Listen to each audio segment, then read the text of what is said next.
Go ahead, Don. Well, hello, everyone ever.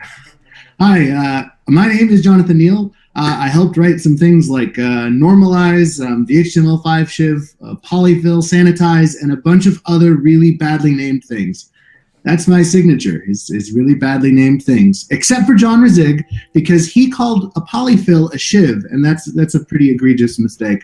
Anyhow, I wanted to touch on three things, and the gist of what I want to talk about is how you can help write web standards, and I want to do that by telling you that anyone really can if they really want to.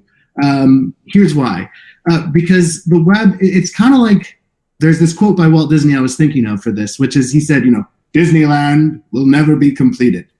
And I thought that the web is kind of like that. He said, it will grow as long as there is imagination left in the room. But the caveat, he said, I think was, unlike web standards, though, Disneyland may remove or improve attractions from time to time if they kill people. So the web can't really do that because things are set. You can't remove anything. So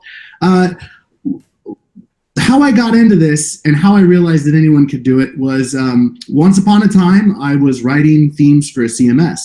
Except it wasn't WordPress, and back then we didn't call it a CMS. I think we didn't know what to call it, so we made up a word and we called it a portal. And that was very helpful because it didn't mean anything to anyone that didn't already know what it was. That's kind of how things seem to be like in there.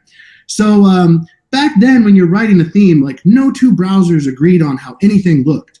And so there was this awesome piece of CSS that you would use before you wrote anything, and it was called Reset CSS. And that was like the script. That was probably at the time the biggest, greatest CSS library that there ever had been. And it fixed like everything. It was like a tired parent, because instead of you not knowing how a heading looks in IE and a heading looks in Firefox, it was like you look like nothing. And you developer, you want it to look like something, you do it yourself. So then that was like, great, we just start from there. But then Firefox had this thing called developer tools. That was really cool because then I could see what things look like. And so back then we were getting rid of tables because we were moving things to divs, because tables, they meant something bad, and divs, they meant nothing, and that was good. And so you'd like put class names on the divs and stuff, and you'd like start styling things. And you'd probably notice in developer tools, it would tell you like, hey, this class name, it gave you this style, but then this class name, it gave you this style. And you'd always see reset at the bottom, because reset CSS would be like, everything looks like nothing, okay? So one time I was like styling a div and I forgot to give it a class name. And I noticed that like reset was like, it looks like nothing. And I was wondering like, what does a div look like then? Like it's resetting the margin. So like, what is the default margin on a div? And then like, sure enough, I discovered there wasn't any. And I was like, my brain was melting. It was like, reset CSS is like my bread and butter, and it doesn't know what a div looks like. This is really weird. Well, good news. The web's kind of like that. Like nothing's done, and anything that is done, like it actually might not be that great, but it's the best we've gotten so far. And you might discover as you use the web, you're like, I kind of wish it worked this way. That's a good idea. That doesn't mean that you like don't get it yet. It just means you might not know the history of how that bad idea came to be. But I hope that's somewhat of an encouragement. And that wasn't the only thing. Like, what else was there? Apple. Like, this isn't like modern Apple where I'm like, USB-C is awesome, but I can't plug anything in. This is like when Apple had the iPhone and everyone's like, it's the greatest thing ever. And they wanted to have like these gradients in all of their stuff. And they're like, we're going to use HTML5. We're going to kill Flash. And they're like, we need linear gradients then. That's how we're going to do it. And they're like, okay, the greatest minds in the world have come up with this way of declaring linear gradients. And it was terrible. It was like the worst syntax ever. But it was like Apple, like they had come up with it. But there was this like one person, Tab Atkins, who was like, no, I don't think that's really how it actually is supposed to be. And so I'm not sure exactly how the decisions were arrived at, but this is what Tab did. Took the spec, right? Like you take like the spec that Apple had written and just fixed it. Tab's like, it really should have been like this. And so this is the second part.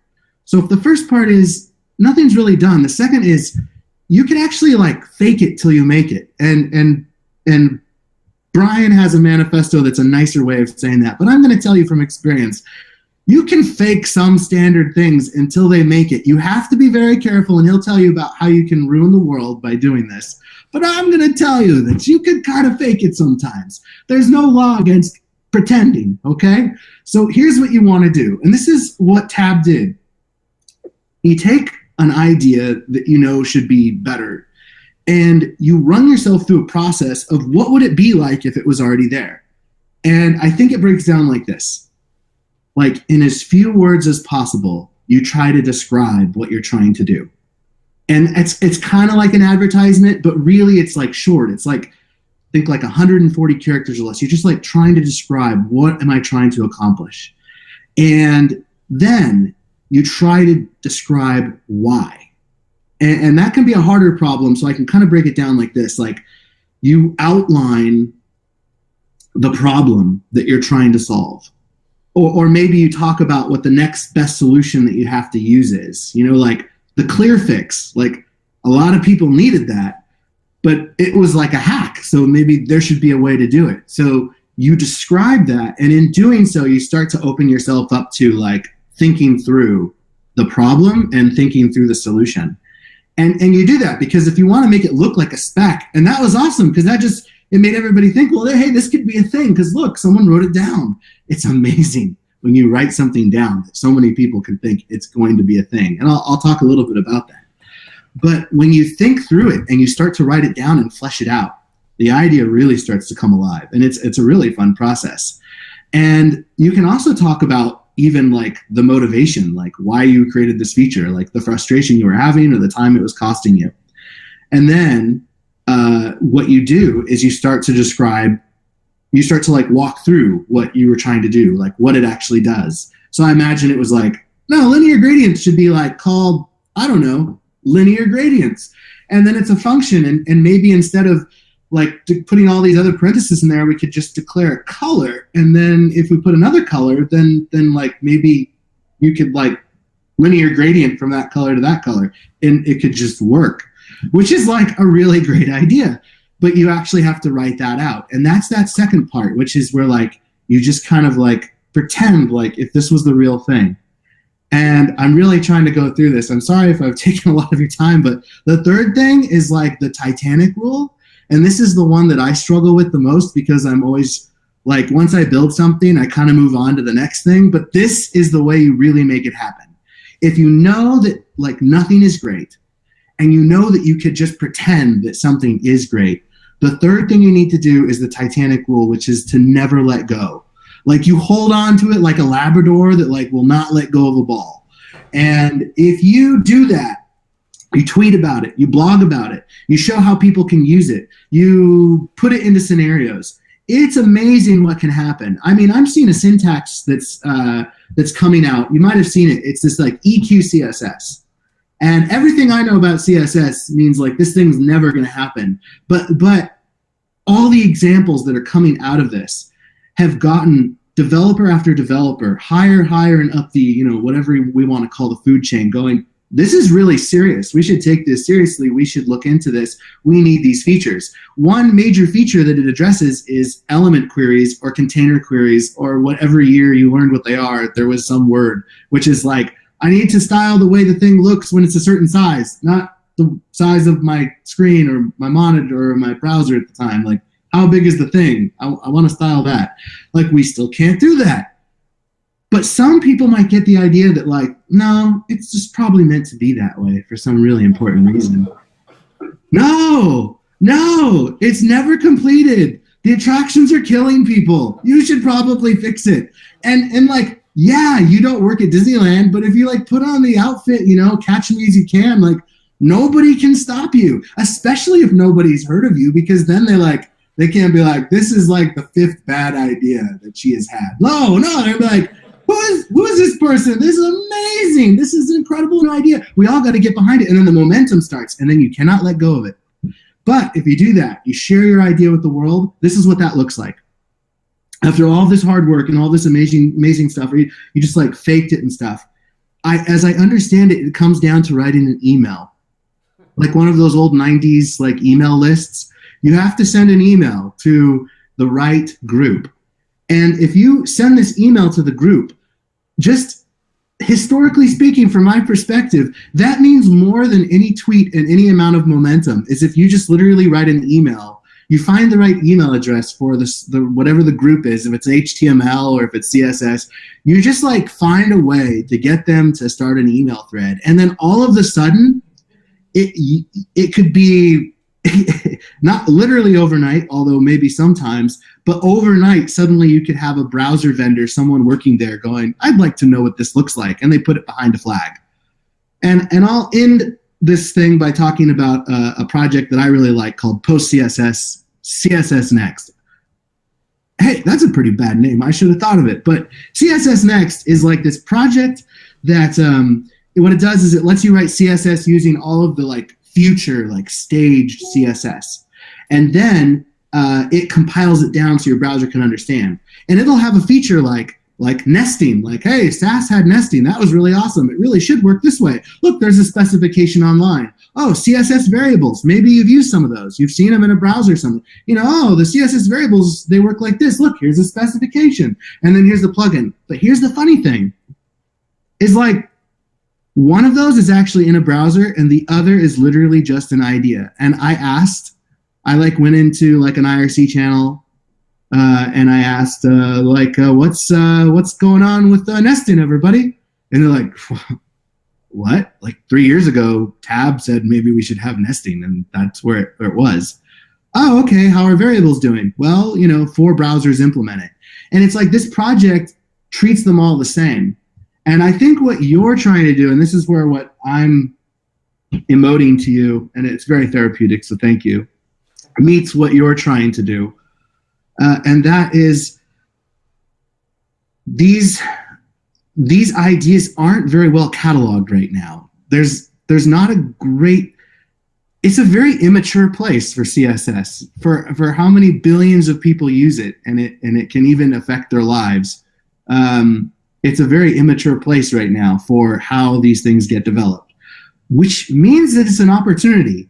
It means if you haven't done anything before, you could just pretend that there is a Disneyland ride there, and if enough people start to write it and you send an email about it to the right guy or person, like it just might actually happen. So that's my encouragement to you, is from experience, nothing quite works like it should, so you should find something wrong and you should fix it. So if you could fix it, I'd much appreciate it. And that's what I wanted to tell you.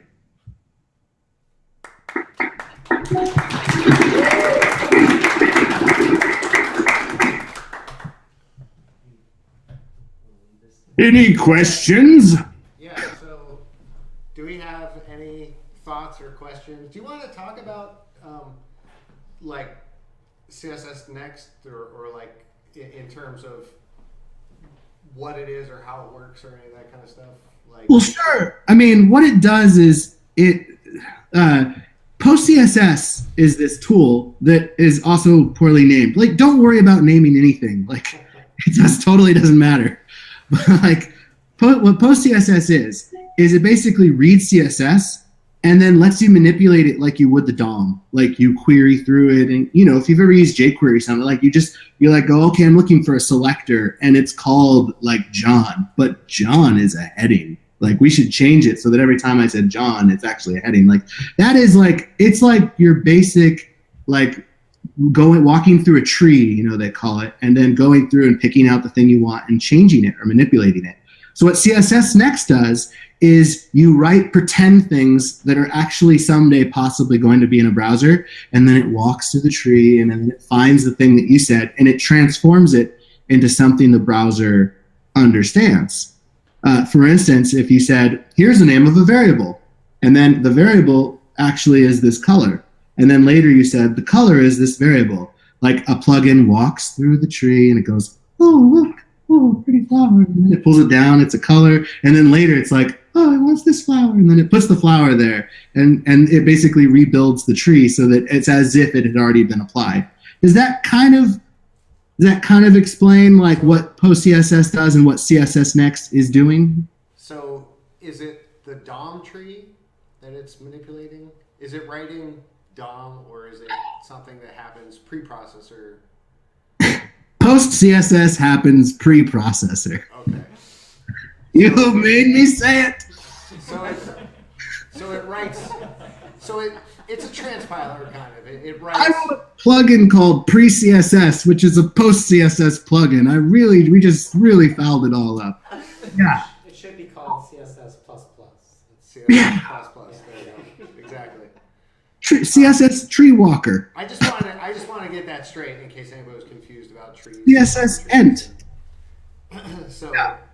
So it just writes normal CSS, but it allows you to write things in a way that maybe more maintainable, easier to write. Yeah, here's an example. If you have never used auto prefixer before, you write display flex. But then you found out that like IE10 had like a totally different way of doing it. And like old Safari had like a totally different way of doing it. You're like, I just wanted flex. And so what it does is it walks through the tree and it goes, oh, flex. Heard that, messes everybody up. And then it goes in and says, how would it actually be written? Because the way it used to be is we would write in every prefix. And Brian could tell you how that almost destroyed the internet when like there was Moz border radius and WebKit border radius, and then like IE was like, we want border radius too, but then there was no MS border radius, so then they were like, well then we'll just read WebKit border radius, and then it's like, well then what does WebKit even mean? It was really bad. So what auto prefixer did is it was like, just write border radius, and then when I'm walking through the tree, I'll just go ahead and do it for you, which is way more maintainable because then you're not writing CSS and thinking about, well, what does the browser want to see? You just think like, what should the browser be expecting here? And then you let a script tell the browser what it wants to see. So, anybody in the room have questions? I'll just relay them if you can't hear. Or thoughts, questions? Shoot, back there. So, when you describe a plugin or script, I think JavaScript. So, Yeah. how is this actually implemented? It's written in Node, which is basically just JavaScript running as like a process on your computer. Like you can copy and paste a lot of Node scripts into your browser and they just run. The difference is that this, because it's running, it's like grunt or gulp. It's running as like a process, like in the terminal, or you execute it and then it like spits out a file. It writes a file. So it's like JavaScript, but it might have like the ability to write a file. And so then it can take in your file with your pretend CSS, and then it can spit out a file. And then the JavaScript walked over the tree. So just like jQuery, you're right. It's like walking, or just like JavaScript, you're just going over with JavaScript through the tree, which is nice because if you already know JavaScript, then you're already like halfway there to knowing Node and post CSS plugins. Does that answer your question? Yeah. Okay. So are you familiar with other preprocessors like SAS, LESS, that kind of stuff? I've used SCSS, so I guess that's like SAS. Yeah. So all of them are something that takes an input file, reads it, and then somehow transforms it into some output. Right? They're pretty simple. So PostCSS works with Node. It runs in Node, and it has a plugin architecture, so that there's lots of common things that you might want to plug in. Too, just like jQuery has a plugin architecture, same idea. So you can write proposed new features or things that you're interested in. I don't want to say it's a way of polyfilling for CSS because that's a slightly different topic. But it's a way of kind of transpiling from what you want to what the browser needs. And that's happening in the browser. No, that's happening during your build. Yeah. But here's what's really cool, and it's such a good question that you asked that, is because it's written in JavaScript. Has anyone here used CodePen? I can see your hands, so raise your hand if you've used CodePen before. So CodePen's pretty cool, right? You can like live type your CSS and see it, right, as you're changing things. Because post-CSS plugins are written in JavaScript, we've taken most post-CSS plugins and actually just dropped them into CodePen. And even though, Brian, you've done a great job explaining how it's run not in the browser, it's run on the client and it produces a file, and then you upload that file and the browser reads that. You can actually also run this in the browser because it is written in JavaScript, which lets us do things like, here, you want to pretend to play with the idea with me? Like, here, we can both play in the sandbox together. I made the PostCSS plugin. I just put it inside the browser. And it's JavaScript, the browser understands it. And so actually, as you're live writing your CSS, like, it can apply the plugin to it and you can actually demo things. And that's a powerful, like, addiction. If you can get somebody to play with your idea without having to understand it first, you just get to jump in and just start toying around. Like, that's powerful. That also leads to improving the idea. So, sorry, that was just like such a good question. Like, I thought I would go one more step with it. Anything else? So, if you're prototyping new CSS features, is there ever an intention to standardize them, or is it more just like throw it at the wall and see what sticks? And do you care if they get standardized? Do you want to take that, or? Yeah, absolutely. Or do you want to say something? Because you are Brian's the responsible one here. So I'm not as much. So, I mean, you certainly can play around with ideas. You should play around with ideas before you suggest everybody use it because it's a great idea. Right? You should eat your own dog food a little bit. You should say to your friend, hey, I think this tastes pretty good. What do you think? You know, try it out. Make sure it's a good idea before you suggest that everybody follow that.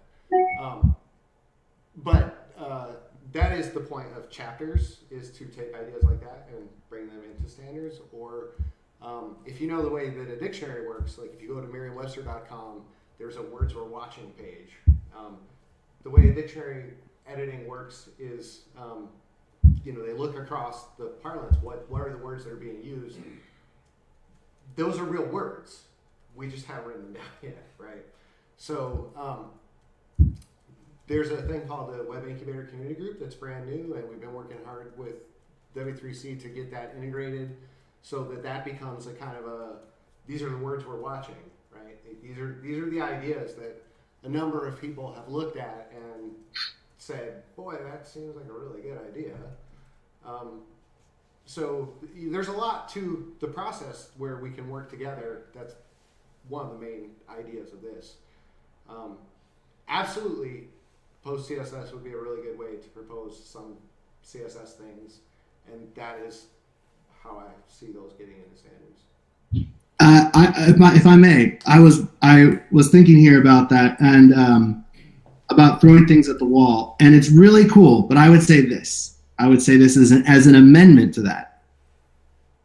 Find someone who's building something that you're into, and help them.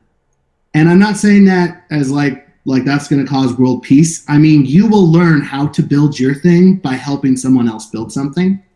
And that is the most powerful way for you to get to know the people that can help you make your idea happen. So it's really cool to throw something at the wall. But if you're like me, you'll lose interest in it if you can't immediately use it, if it was just for a specific project and then you move on. But if you really want it to be something that either leaves the world a better place than you found it, or really manifests your idea into something that will actually solve your problem, really think through it. Find somebody to help. There are so many people building things. Find something you like and contribute to that a little bit, and you'll learn the process, and that's going to help you form your idea. Because for me, as I was learning this, it was a big cloudy mess. I kind of knew what I wanted, but I didn't know how to see it. And by getting involved in other projects, I started to get like, oh, when I want to do this, I need to think about this. Oh, when I want to do this, I could ask this person and they could help me write it. I literally today was trying to figure out how to write something and I could not. And it was so lazy. I like pinged this guy named Andy who just can build anything. And I was like, Andy, I can't build this. I don't think it can be done. And then like an hour later, he wrote it because I said it couldn't be done. So of course we got the feature, and then that'll help the web. So yeah, help people, get to know people, and you will be able to help yourself. Good. Yeah, cool. Any other questions on CSS Next or the things related on his presentation? Yeah. I mean, just a general comment. My name's Maurice. I'm a web developer. Hi, web developer. I started with, like you mentioned WordPress. I started in sort of like the WordPress jungle, you know, freelancing, making websites for Sure. people. And that's the most concise sort of description of what the web is that I've ever really heard. I mean, you know, it's just sort of compliments to you and your, the picture that you painted for me. Being somebody who would say that he knows quite a lot about the web, like that was very refreshing to hear. Dude, thanks. Appreciate that. Okay. Anything else on this?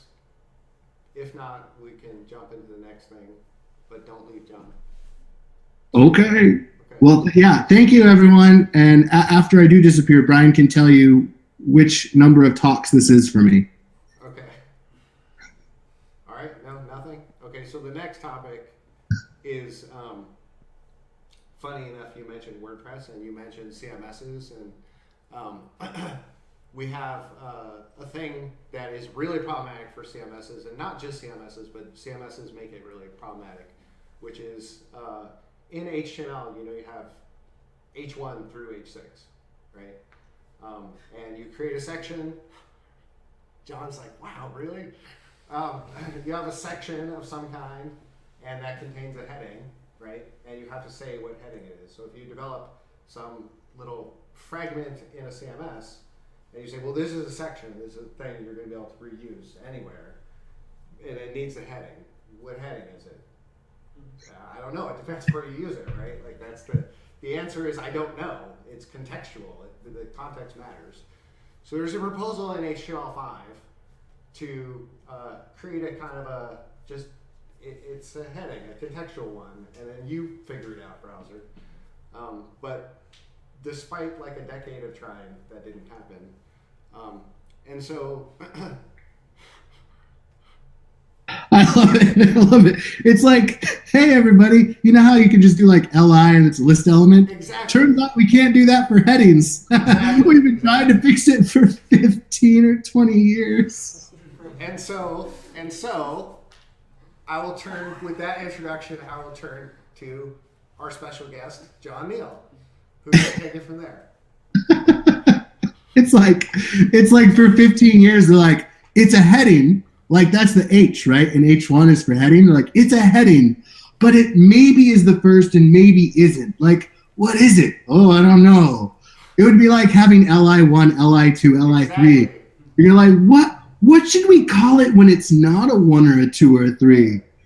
Or what should the second one be called?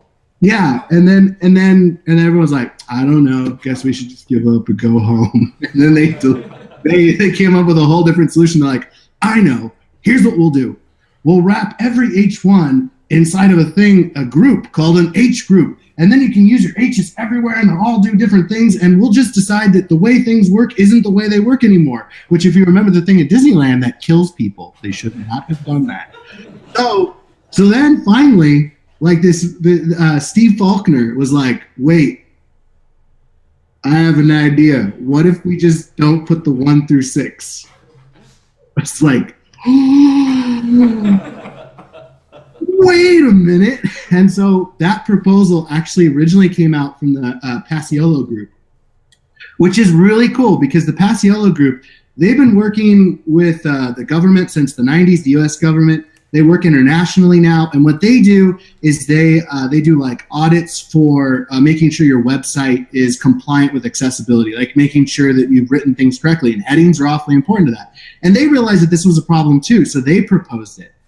But then like time passed and just sometimes like it's like your life, like sometimes your life gets busy. And so you had an idea and you kind of put it on the shelf. And then when you're like fresh and new and ready to web again, you're like, yeah, I'll get to that later. But I have this new idea.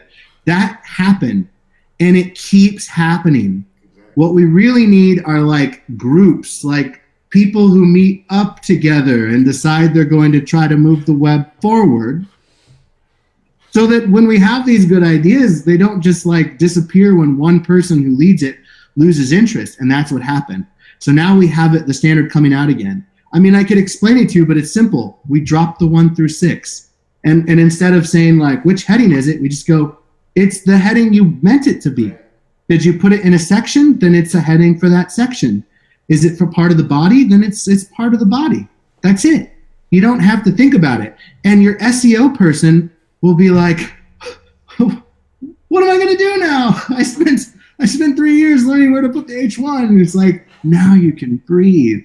And you really will leave maybe the world in a better place for that. Because if you ever have had to deal with SEO, you're like, what heading is it? And that's why you never style it, right? You like never style the tag because you don't know, it might change. Anybody who's worked with WordPress probably has seen that happen. Like, it's an H3 in this context, and it's an H1 in that context. And has anyone ever noticed that no one wants to use H2? It's like why? I don't know. So it'd be nice if we just dropped the numbers. And that's just what we're asking for. So I don't know. If only we could use that now and see how it works. Oh, Then that would be a really big deal. If only we could pretend that was there and just go to work tomorrow and be like, H, and All it right. would just work. Has anybody noticed here that some of the name of the group that works on a lot of stuff is called, is it WI, what's the acronym? WICG. Responsive Images Community Group? Is it? RICG. Yeah, RICG. Yeah. And RICG is working on all these ideas that have nothing to do with images or responsive. Why? Because they make things happen. Remember I said earlier, like, you just pretend and then all of a sudden people are listening. So what we're doing here, and I'm probably getting off track here, is that what they did to make picture happen, if you've all used the picture element, it's really awesome. It's like a replacement for the image element, but it's responsive. We just created the same thing. And I was very, very smart here. I didn't know what to call it. And I noticed that the name of the polyfill for the picture element was called picture fill. So I called mine hfill because it's polyfilling the H element. And so we wrote a polyfill, and it's Brian's taught me to call it a speculative polyfill. That's right. And what it's doing is it's speculating that if there was an H element, it would appear like this. And what does that actually mean? That means that, remember I talked about the Paciello group and how they have to make sure your sites are accessible, and that's why heading levels mean something. Like a level 3 means something, and it's connected to its section. We actually can use the role heading, and we actually use JavaScript to put that on the H. So it's like falling back. It's like if you remember when you had to make a nav element and you put role navigation on it, just for older browsers to be sure what that element was if they didn't know what nav was. And then we put aria level.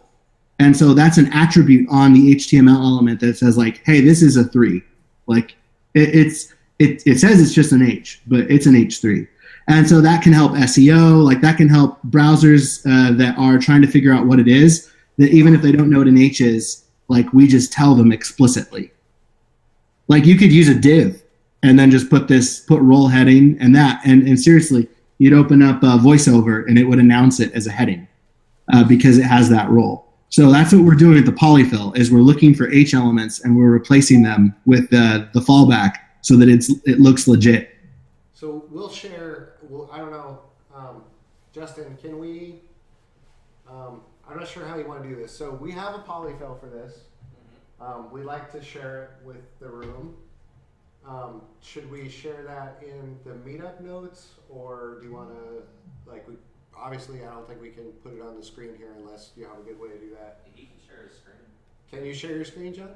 Oh boy, okay. All right, let's see. I click a button, add extension. Oh, this is exciting. Oh, what am I gonna do? I'm gonna share this screen. Do I want to share that screen? I think I do. Hold on.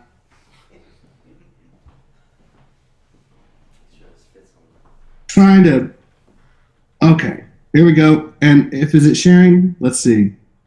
I got Google.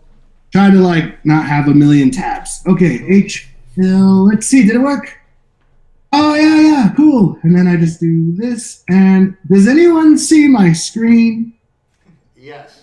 Okay, cool. Yeah, so this is like GitHub, and if you've ever used GitHub, you know it's like a cool place to put code and stuff.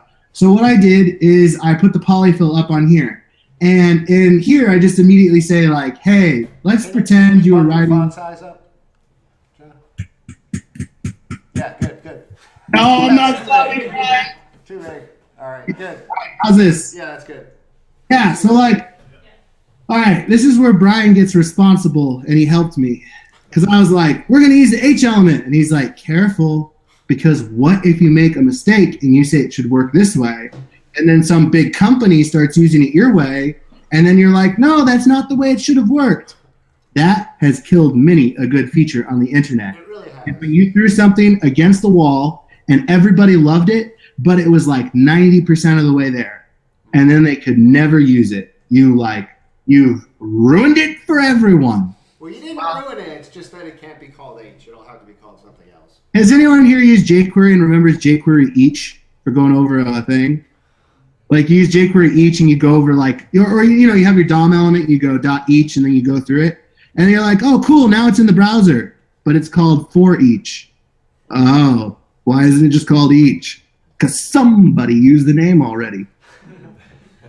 So That's what happens. Yeah, no, it's a really big deal. And we've had to give up in standards a lot of really good names because people sort of play irresponsibly. And then, like, if you play irresponsibly and your site breaks, well, that's on you, right? But if you make a library or you make a plugin or you make something that a lot of people use, maybe, like, say, Gmail, right? And suddenly Gmail breaks. Yeah, maybe that's not such a good idea. Let's just find another name. Right? Yeah, imagine your Firefox and you implement the feature the right way and it breaks Gmail. How many people are going to switch to Chrome? Yeah. Are you prepared to lose all your users in order to stand up for a name? Yeah, this has really happened on way more things than you would think. Standards is very into deep details. And if there is some really twiddly little thing that isn't exactly according to what you've implemented, it raises a lot of questions, and people get very, very worried about implementing something that's different than what everybody uses, even slightly. So if each and for each work this much differently, that could be a problem potentially. So Yeah. So Nobody wants to be the web developer that made everyone stop using their browser. So in I think it was 2010, when we were trying to sell custom elements as an idea, so like we could do this sort of thing with HTML elements. This came up, and there was a sort of a grand bargain that okay, well, they will all include a dash. That's the limit on the custom element, and so HTML has a ceasefire on anything that has a dash. So they say, we will never use dash. Dash is yours. You play in dash land. Any tag that's dasherized will never, ever, ever be a standard. So if you make an XH element, we can say, this is how we propose that it works, right? And we can say, it matches exactly the spec today, right? Because as we start implementing this and we give it to people in chapters, and somebody goes, it would be really nice if this one thing was different. So what could be different? Well, what happens, John, do you want to go over like a couple of the things that we talked about? Sure. Yeah, go for it. Well, like, what do you mean? Like, I'll open up a code pen, and let's see if I can. What do you mean log in? That's ridiculous. I am logged in. Oh, I'm under. What I do is I have like ad blockers, so like I never would use. Let's see if I can open up a tab under my name. Whatever.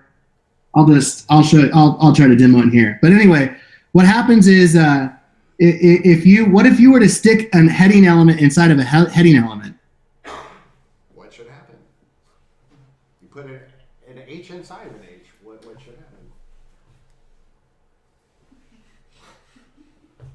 Some bozo's gonna do it. Like that, it's gonna happen, right? Yeah, I was having a great day until Brian asked me that question. I mean, it seems like there shouldn't be that many things, but there are actually kind of a lot of things. Like one thing is, I think when John originally did this, he said, well, they'll use like the reset thing. What does it look like? It looks like nothing, right? It's like, well, but if you want people to use it, a lot of people use the heading tags actually because they have visual semantics already. So if you go, well, you can just use this and you get all your meaning for free, but it doesn't look like anything. Maybe that's a good selling point. Maybe it isn't. I don't know, right? So what John has done is created a way to let you choose, right? You can kind of choose. Like, do you want styles to be included with it or don't you? And maybe that will be different than the standard. Maybe the standard won't give you an option to do that, right? And so if we give you an implementation and we say, here is a speculative polyfill, the reason it's speculative is because we don't know. Like, we might all look at it and play with it and take it home and put it in WordPress and be like, wee, and then go, actually, this sucks, John. John, why does it do this? It really should do this. And through some discussion, we'll make it better. I'm sorry. And then at some point, it will, match what we actually implement. So that's why dashes are important in a million words. Yeah, it's actually really important because basically you could break things. You could make it so your idea never happens. Yeah. So it's amazing the amount of work that goes into making that little dash there. Yeah. And Brian asked me to put the dash in there, so here's what I did. I waited a week and then I put it in there just to be sure.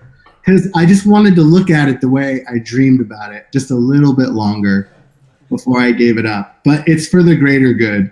And as a result now, when I propose this, Dominic or Tab or the people that look at this, they're going to go, oh, good, it's not taking up the space. So we don't immediately have to yell at John and tell him not to do this, which happened 1 month ago. I tried to polyfill something that they were like, we should have this in browsers. And I was like, it would work like this. And they were like, you take that to the backyard right now. You let it go. You can't take that pet. So I had to change it so that it wasn't. Go. Do not collect $200. Yeah, it really hurt. It hurts. Oh yeah. By the way, when you write really cool things, people will tell you that they're dumb. I don't know why. It's hard for people to say that your project's awesome. It's easier for them to say that it's not awesome. And then if they use it and something goes wrong, they're quick to tell you it's bad. And everyone will tell you this. I'm just joining the choir. That is just we cannot solve for human depravity, but we can build cool stuff. And just know that it will probably happen. Normalize, like my boss even was like, this is a bad idea. You should stop doing this. And so I stopped because I thought it was a really bad idea. And then 3 years later, I picked the project back up. But it was like, you just expect it. But really cool ideas, that's not everybody's going to think it's so cool right away. No, that's definitely true. I did at my company in 2006, 2007, I did a thing where I implemented a custom elements thing. It actually worked. Like, it worked in IE6. It worked it worked across the board. And we started doing it, and we put it on SourceForge, and people started downloading it, and everybody at my company just willingly downloaded it and used it in their project. It wasn't like an official thing. And then enough people told me it was a bad idea that I went, all right, I walked away from it. And then, I don't know, 3 or 4 years later, we started a discussion on custom elements as a thing. And I think custom elements are one of the most exciting things, but maybe I'm biased because of that background. But No, it's just funny. And then now when you do it, you could call it whatever, and people are like, Brian says it's called this. I mean, John Rezig called it a shiv. He just didn't even, that doesn't even mean anything. And now everyone's like, oh, I got to add the shiv. What? It meant nothing. So once the idea takes off, then suddenly people will help. And it doesn't matter. You don't have to have the title for your book first. Yeah. So we'll share the GitHub for that. And if you have a way to use it and taste the dog food and hopefully gain something from it, I think it's a big deal to not have to do H1 through H6 and screw it up and get bad accessibility marks and be in this situation where you have to really sit and think about it, because you shouldn't have to think about it, right? It's like John said, it's a list, right? I mean, your document outline is effectively no different than ULLI. They're effectively the exact same idea. Preach it. Yeah. So, and then, come to a future thing or talk about it in Slack or whatever, and then we'll see. We'll see what you thought. We'll give John some feedback and maybe make it better, or maybe help him push it. I thought you were gonna, or maybe tell him he should find something else to do. Well, thanks everybody. John should not find something else to do. If you use polyfills, there's a really good chance that John wrote one of your polyfills. I'm sorry. John is one of those people on the web that just a lot of people don't know because he's out front and center. But if you want to find one of the guys who's in the back, holding all of the strings and making sure it doesn't fall apart, and doing the really cool stuff, it's John, right? John is one of those guys. That's me, the crazy old man in the back, making sure the curtains don't fall on you. I don't know. Thanks a ton. I think somebody from W3C Tag recently called you one of the polyfill Illuminati. Yeah, maybe that was a compliment too. Yeah. Well, So I hope you'll all take a look at polyfill. Yep. The heading thing, or no? You're gonna share a link on the Slack. Yeah, we'll share a link in Slack, and I'll post it in. What we usually do is post it in the meetup, because I think it gives you notifications for that. But we'll do both, and John can tweet about it too if you want to follow John. We'll put John's Twitter handle in the meetup as well, and yeah, that's it. Cool. Thanks, John. Thank you, everyone. Okay.